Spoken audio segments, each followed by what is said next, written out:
E hoje no Enfoque analisamos esta OPA lançada pelo La Caixa ao BPI e também os desenvolvimentos depois do falhanço nas negociações do Eurogrupo de ontem com António Costa, diretor do Económico. António, olá, muito Olá, boa tarde e olá, boa obrigada por tarde. estares aqui.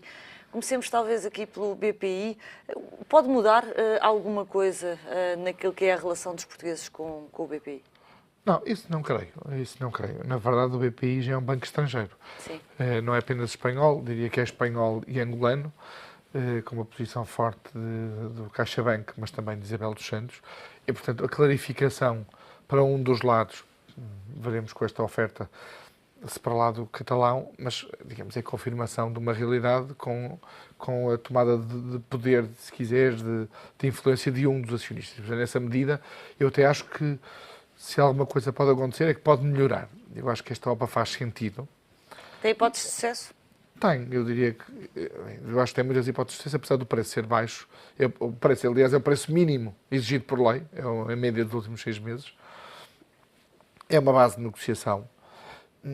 Desde logo, porque esta OPA, ao contrário de outras, negocia-se em vários tabuleiros. Não é apenas no preço da OPA, nesta OPA, mas também na relação do BPI com o BFA, onde o BPI é maioritário, mas tem como acionista, como parceiro local, Isabel dos Santos, e esse é outro, digamos, é outro tabuleiro da negociação desta OPA, que pode explicar porque é que este preço aparece neste momento de forma tão baixa, isto é, com o mínimo legal exigível. Estás a pressupor então que provavelmente não haverá aqui aumentos de preço porque vai ser compensado, como dizes, de outras formas. Enfim, a Isabel dos Santos não é a única acionista, não é? Sim. E, portanto, agora, é preciso entender que, eu creio que mais importante para o CaixaBank do que ficar com 100% do BPI é garantir a desblindagem dos estatutos do banco, que estão limitados a 20%, isto é, cada acionista só pode votar com 20% das ações, mesmo que tenha, no caso, como a CaixaBank, 44%. Mais importante que para o CaixaBank, que aumentar para 50%, 60%, 70%, é poder, de facto, exercer os direitos económicos De ser o maior acionista. de ser o maior acionista e não exercê-los da mesma medida que Isabel dos Santos, que só tem 19%. Ora, esta questão da desblindagem de estatutos está muito dependente de Isabel dos Santos, porque é necessário 75% dos votos na Assembleia Geral para desblindar os estatutos do banco. Enfim, a CaixaBank não vota por conflito de interesse e, portanto, a votação de Isabel dos Santos será absolutamente decisiva para garantir a desblindagem ou não. Diria, para os outros acionistas, que não Isabel dos Santos, o preço será o mais relevante. Claro. E o preço é de facto baixo. É preciso ver que o preço é a média dos últimos 6 meses, sendo que, na verdade, desde que é conhecido que o BPI tem um problema em Angola com a exposição ao BFA, as cotações baixaram 50%. A cotação veio de 1,5, 1,5€, 1,40€, 1,60€, para 70 cêntimos, 80 cêntimos, e, portanto, subiram hoje muito para o valor próximo da OPA, mas, na verdade, de facto, tinha havido uma desvalorização desde esse momento. Portanto, a questão preço é uma questão que vai ser determinante, mas eu diria que esta OPA era uma OPA previsível. Faltava saber quando é que ela iria acontecer. A separação de águas, para mim, era mais ou menos antecipável. Havia um fator que limitava que não separassem as águas já ou antes, que era a dependência do BPI do Estado. O BPI pedia dinheiro ao Estado, os famosos cocos, obrigações contingentes. Qualquer alteração desta natureza, estatutária, ou de relação de forças, obrigava sempre à decisão também da Ministra das Finanças, do Estado, como acionista indireto. Enfim, a partir do momento em que o BPI volta à sua normalidade, isto é, devolve o dinheiro que pediu emprestado ao Estado, volta a ser totalmente privado. Ponto 1. A partir do momento em que há, digamos, um banco que está à venda, que é o Novo Banco, e o BPI apresenta-se como candidato a candidato, ainda não é provavelmente uma candidatura formal, é uma candidatura do género vamos estudar e logo veremos. Precipita-se um bocadinho a necessidade de separação de águas. Há aqui um terceiro fator, que eu diria externo. O atual CEO do banco entrou há 6 meses, pouco mais de 6 meses, entrou em final de julho. Do Novo Banco? Do CaixaBank. E o CaixaBank e o Grupo La Caixa vão apresentar um plano estratégico nas próximas semanas. E, obviamente, a posição em Portugal é uma posição relevante. Porquê? Porque diria que os espanhóis, os catalães neste caso, olham para o Santander, para o exemplo do Santander, e veem um banco subsidiário do Banco Santander que ganha dinheiro em Portugal. Portanto, é possível a banca ganhar dinheiro em Portugal, o Santander consegue. E imagino que se coloquem perante essa dúvida, mas afinal nós que temos 44% de um banco em que só votamos com 20%. E ainda por cima em Portugal perdemos muito dinheiro, porque o BPI perde de facto muito dinheiro. E pode vir a perder mais até pela questão angolana. O que é que, porque obviamente o BPI hoje, se não tivesse a ajuda dos lucros de Angola, seria um banco com muitos problemas. Sim, no cenário em que tem que rever a sua Rever a posição sua em posição. Angola por obrigação Portanto, de reduzir a exposição. imagino que o CaixaBank também olhe para este momento como uma oportunidade de clarificação.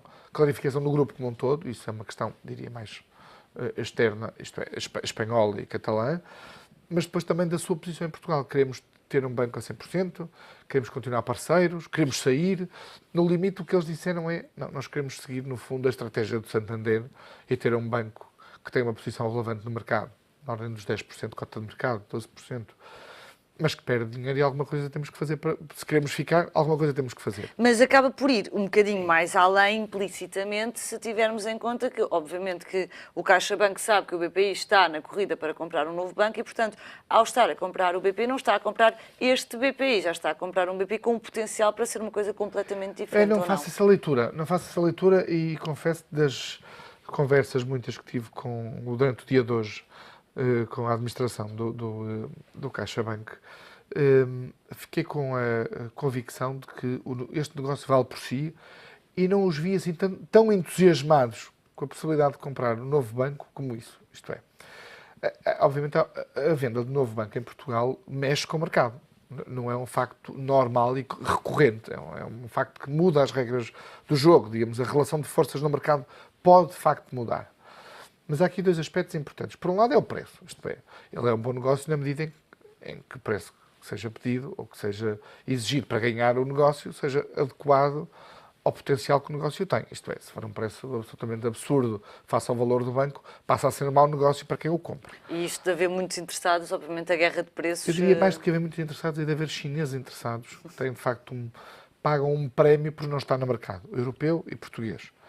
E isso encarecerá muito o novo banco, face às condições ou face ao desejo de alguém que já está no mercado com uma posição relevante como é o BPI, apesar de tudo tem os tais 10% de cota. Por outro lado, de facto, o La Caixa, o CaixaBank e o BPI não têm sinergias, precisamente porque o CaixaBank só exerce, digamos, o poder de 20% dos votos. O potencial de ganhos e de sinergias, como aliás se verifica no Santander, com o Santander Tota com o Santander, é enorme num processo de fusão integral em que o BPI deixa de ser o BPI que nós conhecemos hoje, mas passa a ser o CaixaBank BPI, à semelhança do Santander Tota.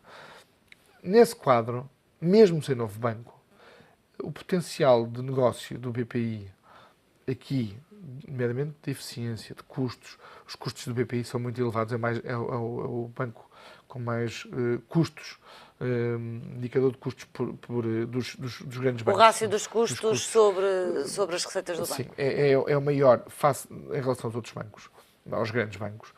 Tem a imagem e estar, obviamente, num banco e beneficiar das sinergias de um banco como o CaixaBank permitirá reduzir muito estes custos. Sinergias significa, muitas vezes, ou quase sempre, António, mexidas também naquilo que é a estrutura pessoal. Sim, mas obviamente, olhando para as contas do BPI, isso será sempre feito, independentemente da forma da estrutura acionista que venha a assumir a nova estrutura do BPI. Está sobredimensionado. Está sobredimensionado, evidentemente, está sobredimensionado a comparação de indicadores face aos outros bancos. O BCP, que fez uma reestruturação muito forte nos últimos 2 anos, até cortou salários temporariamente dos seus quadros, todos os quadros, incluindo os quadros superiores, trabalhadores, enfim. No caso do BES, novo banco, por força do processo de resolução, claro, o processo está a ser exatamente o mesmo, com os sucessivos fechos de balcões e de redução do número de trabalhadores. Portanto, esse processo com o BPI teria sempre que ocorrer. Pode ser um bocadinho mais forte por haver essas sinergias com o CaixaBank. Mas diria que o negócio vale por si. Aliás, em declarações oficiais ao Económico, hoje, o administrador executivo do CaixaBank dizia que não apoiaria uma oferta sobre o novo banco se esta operação não estiver, digamos, concluída no sentido de clarificada. Se for claro que há um sucesso na operação, isto é, que há uma desblindagem dos estatutos e que o CaixaBank passa a votar com todas as ações que tem, sejam os 44, presumivelmente mais as que vierem a ser ganhas nesta OPA, nesse quadro apoiará o estudo e a apresentação de uma candidatura ao novo banco. Sem esse quadro claro, isto é, sem saber se há uma desblindagem de estatutos, e por isso Isabel dos Santos e o tabuleiro angolano aqui é tão importante, não apoiará essa oferta. Ora, não apoiando uma oferta sobre o novo banco, por mais, digamos, bom negócio que possa ser para o BPI essa candidatura, e eventualmente uma oferta firme, não terá condições de o fazer. E quando não é possível claro, que o BPI evidentemente faça sem o CaixaBank. acordo do CaixaBank do seu maior acionista. E dado que hoje vimos também as ações do BCP dispararem mais de 6%, no mercado há alguma expectativa que há sucesso não só da oferta do CaixaBank, porque quando normalmente estas operações têm hipótese de sucesso, todo o setor acaba por ir um bocadinho para arrasto, ou não? E depois porque se isso suceder, de facto, a concorrência vai ser mais agressiva. O BPI sabe-se está muito disposto a crédito à habitação, muito mais do que os outros bancos. O BPI tem, por exemplo, menos crédito às empresas do que o Montepio. É um facto que provavelmente poucas pessoas saberão. Tem isso, sendo mais seguro do ponto de vista do incumprimento de crédito, também torna mais difícil a recuperação, porque são spreads que são mais rígidos. O crédito à habitação não se mexe, não é? Se a pessoa não quiser, não se mexe. E na relação com uma empresa, isso está sempre a ser alterado. Sim, e quando não se quer risco, também não se tem retorno, de alguma forma. A entrada do CaixaBank e a CaixaBank tomar conta do BPI, eu creio que pode dar aí alguma dinâmica ao BPI nessa dimensão. Por outro lado, de facto, a concorrência vai apertar e o mercado vai mexer. Não é? Há uma clarificação, veremos. Isto é um cenário, obviamente, porque ainda estamos a falar apenas desta OPA. Claro. Admitindo que a OPA tem sucesso e que Isabel dos Santos sai ou fica claramente minoritária e ganha, digamos, o poder, o controle do BFA, que não tem hoje, a possibilidade de um entendimento ou até de uma fusão entre o BFA de Isabel dos Santos e o BIC de Isabel dos Santos, em Portugal, faz aparecer de repente um player também relevante. O BIC já é um banco com alguma dimensão, enfim, ainda não está nos 5 primeiros, mas já tem alguma dimensão, nomeadamente depois da compra do BPN, em termos de balcões e de presença no mercado. Enfim, se tiver, digamos, um acordo com o BFA que lhe permita aceder a fundos para crescer mais rapidamente, terá aqui uma oportunidade para crescer. E isso mexe com o mercado. Portanto, depois, a venda do novo banco e a possibilidade do novo banco ser engolido, neste caso, por este CaixaBank, BPI, vai fazer diminuir a concorrência. Isso é um tema que poderemos discutir nas próximas semanas, que é se é comprado por alguém que está no mercado, ou se o novo banco é comprado por alguém que está no mercado, como o BPI, ou se é comprado por um candidato externo, se a Fosun ou outro investidor chinês. Sabe-se que há pelo menos 3 investidores interessados na China, exatamente, interessados no novo banco, mas isso faz mexer o mercado. Claro. E isso explica porque é que o mercado hoje também mexeu e também subiu, e o Banif também. Olhemos para outro tema, este certamente será um tema que nos vai acompanhar nas próximas semanas, mas olhemos também para o outro tema do momento, que é a Grécia. Sim. O Eurogrupo acaba ontem sem acordo, hoje Schäuble acaba de fazer uma declaração mais dura, em que diz que a Grécia tem que apresentar esse pedido de extensão até ao dia 27, o caminho é a saída do euro. Estamos ainda na semântica ou estamos a falar a sério? Não, eu acho que já estamos na fase final. Já estamos a falar a sério e aliás, hoje, nas últimas horas, começa-se a ouvir alguns pedidos, quase diria desesperados, ao mesmo tempo que há uma discussão política do governo grego, dizendo nós não aceitaremos este projeto de memorando, este projeto de acordo para discutir um novo acordo de assistência. Ao mesmo tempo que diz isso, vai dizendo que nós precisamos de ajuda porque os fundos estão a esgotar-se no país. E, portanto, porquê que sexta-feira, a data limite, sexta-feira não surge por acaso? Tem uma explicação. A explicação é que o atual acordo, o atual memorando, termina no dia 28. É preciso negociar um novo. A Grécia quer uma extensão do empréstimo, mas não quer uma extensão do programa. No fundo, quer mais dinheiro, mas não quer a condicionalidade que se exige a quem pede mais dinheiro. O que não deixa de ser estranho, mas tem a ver com a lógica, dizia o Economist. Não é lógica, é ideológico, como dizia o Moscovici. Também. E o Economist dizia, se calhar, escrevia, se calhar, as promessas do governo, na altura, do candidato a governo na Grécia, foram demasiado otimistas e ambiciosas para a realidade que iriam encontrar. E claramente foram, aliás, como se prova. Sexta-feira é necessário um acordo, ou pelo menos um princípio de acordo, para libertar os tais 7,2 mil milhões de euros que faltam de tranches do acordo que está em vigor, porque há países que precisam da aprovação nos seus respectivos parlamentos do novo acordo com a Grécia. Isso demorará sempre 1 a 2 semanas, dependendo do país. Nem todos precisam, mas uma maior parte de países precisa de levar esse novo acordo aos seus parlamentos.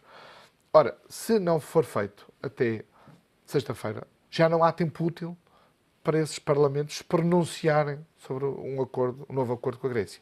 Portanto, o que vai acontecer é que a Grécia chega ao dia 28 e, e literalmente está sozinha, sem programa de ajuda, sem programa de assistência. O Estado sendo obrigado a pagar reembolsos que tem que fazer a curto prazo, na próxima semana, nas seguintes, ainda bilhetes de tesouro e depois, mais para a frente, em obrigações e coisas mais pesadas. Mas provavelmente, antes do dia 28, os bancos gregos entrarão em colapso. Porque os bancos estão a sair 2 mil milhões por semana, só para situar. E isto vai acentuar-se. Claro. À medida que há uma percepção de que há um risco, vai acentuar-se. Qual é o ponto que não deixa de ser curioso, irónico, trágico, uma tragédia grega? É que os mesmos que elegeram, enfim, genericamente, que elegeram este governo, com este discurso, estão agora a levantar dinheiro dos bancos gregos porque temem as consequências desta linha. E, ao mesmo tempo, este governo até teve um reforço da sua intenção de voto. Era isso que eu ia dizer. Este, nos últimos dias, passou, só para situar quem nos está a ouvir, de 36% para 45% das intenções de voto. 36% nas eleições e agora com 45% de intenções de voto. O que mostra que os gregos estão quase numa fase de o tudo ou nada. Tudo ou nada. E obviamente, este tudo ou nada, percebem os gregos, pode levar a um cataclismo, a um colapso da economia grega, nomeadamente a falta de dinheiro, e isso está a fazer com que os cidadãos, naturalmente, se protejam, levantando dinheiro dos bancos e pondo o dinheiro, literalmente, no colchão. Mas isso vai acelerar muito a falta de liquidez dos bancos gregos. E essa falta de liquidez só pode ser, digamos, ultrapassada se houver uma injeção de emergência do BCE. Digamos, de facto, eu creio que a Grécia aprendeu muito rapidamente e, infelizmente, os gregos vão ser os próprios a pagar essa experiência, que o discurso radical, de facto, não compensa. Inicialmente, percebia-se até algumas vozes europeias disponíveis para dar alguns sinais de negociação. E este fim de semana isso tudo acabou. E basicamente disseram, os senhores têm que pedir uma extensão do programa em vigor. Porque isto não é uma questão de semântica. Porquê a extensão do programa e porquê é que o governo grego não quer aceitar a extensão do programa? Porque a extensão do programa pressupõe duas coisas de facto difíceis do ponto de vista político, mesmo no curto prazo, mesmo que a prazo sejam revistas nas próximas semanas. A manutenção de todos os objetivos que constam do programa que existe, isto é, ter um excedente primário na ordem dos 4,5%, o que é de facto brutal para uma economia que passou o que passou. E é um não reconhecimento, de certa forma, dos efeitos perniciosos da austeridade. E nós vimos nos últimos anos o FMI reconhecer que tinha sido subestimado o efeito negativos da austeridade. Mas porque não querem ceder antes de negociar. Isto é, o que a Europa está a dizer é, nós aceitamos negociar, flexibilizar, e os termos também lá constam desse projeto que não foi aprovado, flexibilizar, mas para discutirmos uma flexibilização, os senhores têm que se comprometer primeiro com a extensão do programa que está em vigor. E depois, porque não querem, sobretudo, medidas unilaterais do governo grego. O governo grego entrou em funções e travou a privatização do Porto de Pireu. Depois ameaçou aumentar o salário mínimo, mas afinal não aumentou, ganhou aquilo com passo de espera. Mas o que a Europa não quer é dizer nós dispensamos mais 7,2 mil milhões de euros do programa que está em vigor, o que falta, ao mesmo tempo, sem garantir que, ao mesmo tempo, os senhores não tomam medidas unilaterais sem uma negociação europeia. Ora, a exigência de uma extensão do programa é comprometer os gregos, o governo grego, com o programa que existe. Antes de tudo tem que se comprometer com o que existe. Para isso recebem os 7,2 mil milhões, que no fundo é o dinheiro que precisam para os 6 meses de negociação do novo programa. Veremos em que condições. Eu creio que a parede está a aproximar-se muito rapidamente e creio que... E o governo grego já sabe?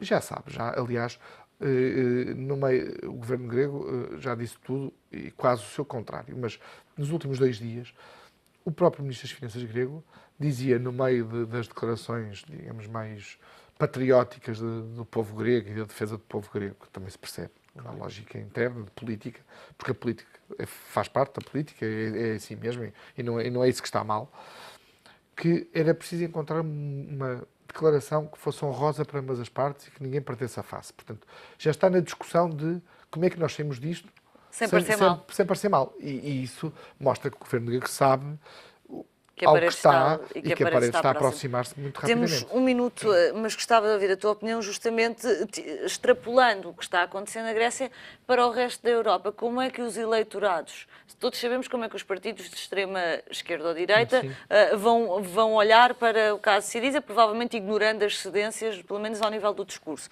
A minha curiosidade é mais como é que achas que os eleitorados se vão comportar? Sim, nós vamos ter uma retórica, havendo um acordo, e eu espero que haja, pelo menos um acordo que permita uma negociação de um novo programa, com tempo. Vamos ter a retórica das noites eleitorais, todos ganham. Exatamente. O governo grego vai ganhar e vai dizer que ganhou e que dobrou a Comissão Europeia vai dizer que não se deu nada e que, no fundo, o que lhes deu foi a possibilidade de negociar um novo acordo, mantendo todos os pressupostos. Em função da capacidade de comunicação de cada um dos lados, vai ditar, digamos, a forma e o impacto que isto vai ter em países, não em Portugal, que não tem de facto esse fenómeno, por razões várias, mas em países como Espanha, por exemplo, ou França, com o Podemos em Espanha à esquerda e com a Frente Nacional à direita, digamos, a poder capitalizar o sucesso ou insucesso, mesmo que retórico e comunicacional, do governo grego. Por isso é que também, digamos, o discurso agressivo do novo governo grego é ele próprio limitador e restringe a capacidade da União Europeia de ceder mais alguma coisa. Porque obriga a União Europeia e a Comissão Europeia e a Alemanha, que de facto, enfim, em voz corrente, parece bem agora criticar a Alemanha por tudo e por nada, mas de facto, ao encostar a Alemanha à parede, obriga a Alemanha a ter uma posição de força e a dizer, eu não aceito isso. Obviamente que uma lógica, mesmo defendendo os seus interesses, até porque é um novo governo eleito. A Irlanda entrou com o novo governo já com um programa de ajustamento em andamento. E foi possível negociar num quadro, digamos, de diálogo e de paz, com cedências de parte a parte. Mas esse a não situação seria é o espaço diferente. da esquerda radical, esse é o espaço da esquerda moderada. Sim, e não foi assim que a esquerda radical ganhou as eleições na Grécia. Mas, na verdade, isso também colocou a Grécia perante a dificuldade que tem hoje, que é a Europa não tem espaço para ceder politicamente e mediaticamente, mesmo que queira, na substância, ceder alguma coisa, na medida em que isso vai fortalecer movimentos como os que tu apontavas e que, no fundo, são o risco para países como a França ou como a Espanha, enfim, e a prazo, eventualmente, até para países como Portugal. E, portanto, quem tiver os melhores especialistas em spin ganham, capitalizam vai ter vantagens, pelo menos vai ter vantagens. Vai ter vantagens. António, muito obrigada. Obrigado. Comentário de António Costa, é diretor do Económico, aos temas que dominam o dia, por cá o BPI, mas também a situação na Grécia.